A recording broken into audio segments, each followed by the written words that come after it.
Okay, picture this. A racing game, right? And you've got Sonic, SpongeBob, maybe even Joker, all burning rubber on the same track. Sounds like some wild crossover dream I might have had back in the day, but it seems like it's actually happening with Sonic Racing, CrossWorlds. Yeah, it is pretty wild. I mean, this is a seriously ambitious project they've got going, blending all these huge characters from totally different worlds into one racer.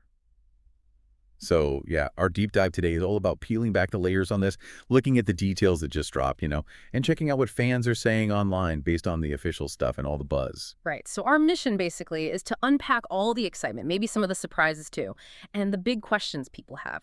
We'll look at these crazy crossover characters, get into this whole weird thing about the voice acting or lack thereof, and ultimately try to figure out what it all means for you, the player, who just wants a fun game that feels worth the money.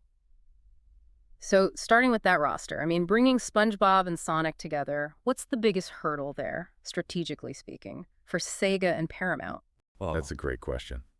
Um, the sheer scale is just wow. You've got SpongeBob, Patrick, the paddy wagon, the whole Bikini Bottom track. That's huge already.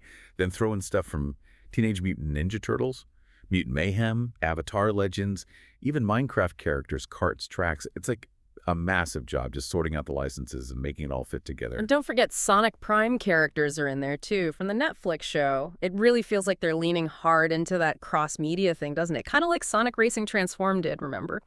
With Wreck-It Ralph popping up.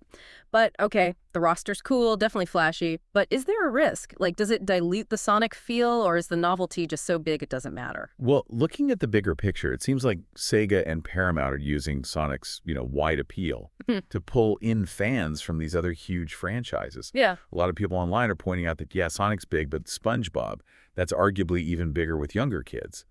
So the strategy looks like it's about reaching as many people as possible, maybe grabbing players who wouldn't normally buy a Sonic game. Okay, right. And we said we'd unpack surprises, and for a lot of folks, the voice acting is definitely that. A surprise, maybe not a good one. This has really stirred things up, hasn't it? It's so different from Racing Transformed, which actually did have voice guest characters. You see people online saying it feels incredibly cheap. Hmm. Some thought maybe it was the SAG-AFTRA strike, the voice actor strike, but Sonic Team's Takashi Iizuka basically said no. The dialogue is just for the 24 Sonic characters. Something about IP agreements. Why is that so jarring, I guess, for a modern, full-priced game? Yeah, it's a real point of tension, isn't it? On one hand, it seems kind of bizarre, especially when you see how detailed the models and tracks look for these guests. But actually, it sort of shines a light on how games are made now. Publishers are often pushing for that broad IP appeal, getting content out fast. Yeah. And sometimes things like full voice acting take a backseat. They're basically betting that just seeing SpongeBob is enough, even if he doesn't talk. It's a trade-off, a strategic one, but yeah, it definitely affects how players see the game, especially when basic voice lines are missing. And perception is definitely tied to the price, too. $70. That's a jump from the last game, which is more like $40 or $50, right? That feels like a big ask, especially when some of the main attractions, these guest characters, are silent. Exactly. And another slightly odd thing, the DLC, which includes these non-voice characters, is already announced months before the game is even out. It's part of a season pass in the Digital Deluxe version. So for players, it definitely raises questions about value.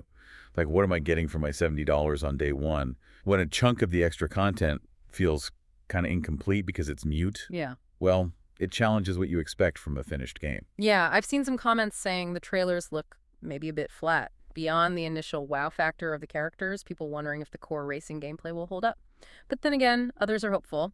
The last Sonic Racers were fun, and this is the first one Sonic Team themselves have made since, Sonic Riders Zero Gravity. So there's definitely a mix of excitement and maybe caution out there.